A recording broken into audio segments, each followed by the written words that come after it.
Hello, everyone. Welcome into Above My Pay Grade. My name is Eric. Thanks for tuning in. If you haven't already, hit that subscribe button for me. Really helps the channel out. Now, on everyone's mind today is inflation. Is it going to go down? Is it going to go up? And if anyone tells you they know for sure, I don't know if I'd trust that person, including me. I'm just some guy on the internet. All we can do is use history as a guide. What has happened in the past? How did people slow down inflation? Did it work? Et cetera, et cetera. All the barometers and the stoplights for where our economy and what history has shown us, we've blown through those long ago. Okay, so we have a debt to income ratio that is mind-boggling. And history has shown us that no one's ever been able to get out of that debt to income ratio, income being taxes, debt being our $31 trillion. So countries have tried to slow inflation in the past. I'm going to go through a list of countries that dealt with hyperinflation in the 20th century. But they can do a variety of things. But keeping in mind, countries that have dealt with hyperinflation in the past, they had a debt-to-income ratio that is even lower than ours. Okay, they printed a lot in a short amount of time. But here's some ways you can slow inflation. Require banks to hold more cash and not give out as much loans. So during COVID, it was 100%. They could loan out 100% loan to the amount of deposits. And now they used to be able to create $9 for every $1 they had on deposit. Then it was 10. And then, the Federal Reserve can dial that back and say, hey, you can't loan out as much money. You have to have more cash on your balance sheet. Therefore, less money circulating throughout the economy, less velocity of money. They can raise taxes, suck liquidity out of the market, but eventually that goes to the grubby hands of politicians. What do? They spend it. They can reduce government spending. This is never an option. If you listen, even in England, they wanted to take on more government debt to fund their tax or their gas subsidies instead of just reducing government expenditures or reducing government expenditures and taking that delta and giving it back to the people, or just reducing taxes. Nope. Reduce production of currency. You can't do this once you have the amount of debt that we have in the system, especially in the United States, since we're the world reserve currency. They can institute government controls on wages and goods.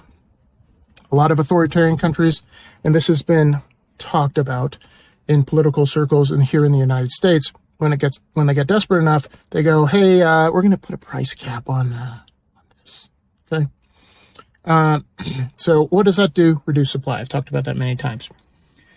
A good thing they could do is increase productivity and efficiency. A lot of Keynesians talk about this and they say, hey, we can keep taking on debt because we'll just grow at 12% a year. Doesn't happen. It especially doesn't happen with government regulation and government sucking off the teat of the private sector. The more you work, the more you get taxed and taken from you. Meanwhile, they're inflating their currency away. It's not very motivating for people to be more productive, more efficient. Authoritarian governments have done this in the past. They either jail or they shoot speculators and they say, hey, these are the people that are causing inflation. They find a scapegoat. And I think this is eventually going to happen in the United States. I don't think they're going to shoot people, but I think they'll start blaming people. It's not the government's fault. It's the speculators. It's people who own Bitcoin and gold. That's what's causing the inflation. It's people that are leaving the dollar and going somewhere else. Lastly, start a war, loot that other country. This is how countries have tried to deal with inflation in the past. But as I go through these stories, you'll realize eventually all these countries have had to do the same thing. They went to a black market barter system, or the government introduced a new currency that was backed by something physical that they couldn't print more of because people lost trust in the government. And if they introduce a new currency, it has to be different than the old one. It can't just be a new one with a new name, the dollar 2.0, and it's the exact same thing. Okay.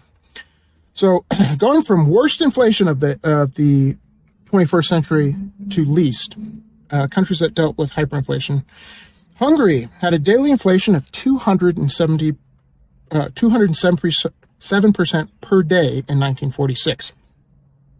They tried some of the methods I talked about earlier, but eventually they had to do tax reform, lower taxes, and they introduced a new currency backed by commodities. 2008, Zimbabwe had a daily inflation of 98%. These are daily, okay, all these numbers. Most of the people in Zimbabwe would cross the border into South Africa. They would use dollars, and they would use the South African rand. Zimbabwe tried to stop people from doing this, and because it kind of makes inflation even worse.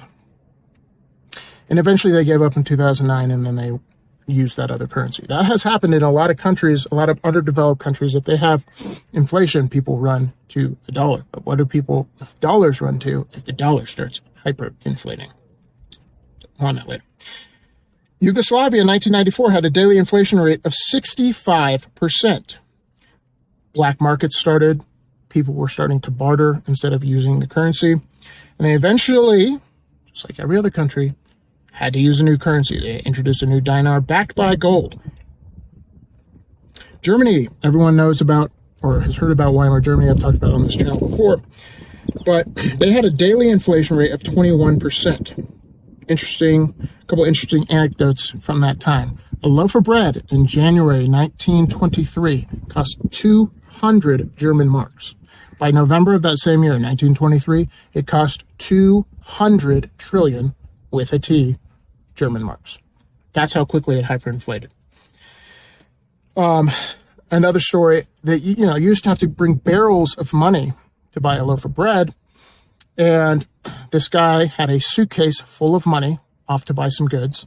He set it down. Somebody stole the suitcase, dumped the money out because they wanted the suitcase and not the money. Okay, what an upside down world that is. Eventually, Germany had to introduce what was called the Rentenmark, and it was backed by ag land, something that the government, again, couldn't print. So you notice a trend here. There's a series of things they tried throughout this inflation, these countries, but it never worked because they never stopped spending. They never tried the good things, more productivity, less government spending. They don't try those. And so eventually, people lose all trust in government currency, and they have to back it by something like a hard asset. And lastly, Greece, 1944, they had a daily inflation rate of 18%. They eventually had to introduce fiscal reform and a new currency. And you guys have probably heard about Greece in the past, in the last decade or so. They had another financial issue. Now, these governments come in and they fix the problem by introducing a new currency. Air quotes fix, but it doesn't take away. The one thing that hasn't changed throughout history is human beings. Human beings and their propensity to distort things. And when you centralize power, people abuse it. And what happens when they come out and they introduce this new currency, they say, hey, this new currency that we're printing is backed by gold or what have you, ag land. And they say, trust us. We're not going to be audited ever, and we're going to back it by gold, and I swear we have the gold in the vaults. And you can even trade it in for gold if you want. The United States did this. And people started trading it in for gold, and what did they do in 1971? They closed the gold window because we didn't have the gold. We had the dollars because we printed too many of them. Okay, so every government throughout history has done this, okay? Especially if they've dealt with inflation. And they all go back to a sound money system because people don't trust the government and their money printing ways. But when they go back to that sound system, they distort it again, okay? So what is going to happen in the United States? I can't tell the future. All we can do is learn from history. But the United States, I don't think we have seen the end of inflation even close. Why? Because of government debt. There is so much government debt, they have to raise taxes, or they really only have two options. They can default or inflate. They can default or inflate when it comes to government debt. And I've made videos about this in the past, but when faced with those two choices, governments always inflate. So I think we're going to have decades of inflation eventually going to a new currency, backed by something. What that something is, I don't know. They may try to introduce a CBDC and call it the new dollar, but it's exactly the same as the dollar of the past with more surveillance. So once you lose people's trust, that's why I think they might introduce a new CBDC sooner rather than later. So once you lose people's trust, you're not going to be able to sell them on something new if it's the same exact thing, just a different name. Okay, it's printed money, fiat money, it's fake. So what history tells us is we're going to a sound currency. What that sound currency is, I don't know. Sound currencies I like: gold, silver, Bitcoin, things you can invest in, real estate, etc. But I don't know what the future holds. Nobody does. I just know what the balance sheet of the United States is. And when doing simple math, you go, there's only two ways out of this. They say we're not paying, or they print. What do you think they're going to do? You let me know in the comments below. See you guys in the next one. Peace.